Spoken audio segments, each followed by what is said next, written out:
सभी लोगों को अगर इस संसार में अच्छे ढंग से जीना है तो ज्ञान ग्रहण करना होगा।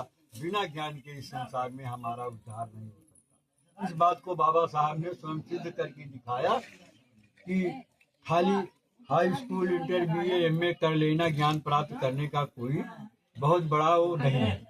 ज्ञान का मतलब अगर गैर पढ़ा लिखा भी व्यक्ति है तब भी वह ज्ञान ग्रहण कर सकता है। उसे अच्छी संगति करनी होगी, अच्छे लोगों के बीच में बैठना होगा, अच्छे विचारों को अपनाना होगा, तभी उसे ज्ञान प्राप्त हो सकता है।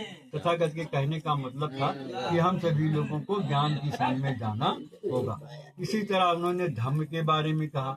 धर्म का मतलब है, धर्म और धम्म में तथागत ने अंतर बताया। क्या अंतर बताया? धर्म वो है जब हम किसी मूर्त के सामने जाकर के वहाँ एक लोटा जल चढ़ा देते हैं, फूल डाल देते हैं और घुटना टेक करके सर को उसके चरणों में रखते हैं और उनसे कुछ मांगते हैं। तथागत ने कहा कि हमारा धर्म से अलग है।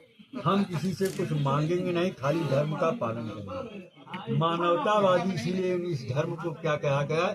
समता, समानता, बंधुत्व पर आधारित मानवतावादी धर्म। मानव के लिए किया जाने वाला कार्य ही धर्म।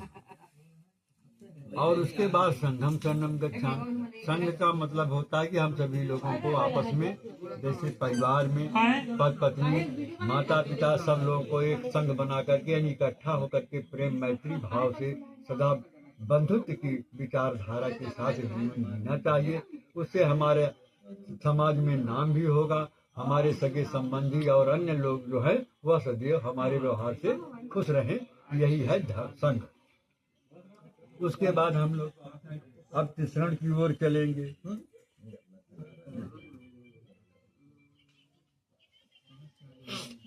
तीसरण 3 प्रकार की शरणों का, पंचशील 5 प्रकार के शीलों का पालन करना और अवगुणों का परित्याग करना। वैसे तो 22 शील थे, 22 प्रतिज्ञाएं तथागत ने ग्रहण किया, 8 शील थे, लेकिन 5 प्रमुख शील हैं। उन शीलों को हम लोग भी हाथ जोड़कर दोहराएंगे। उसका अर्थ हम बाद में करेंगे।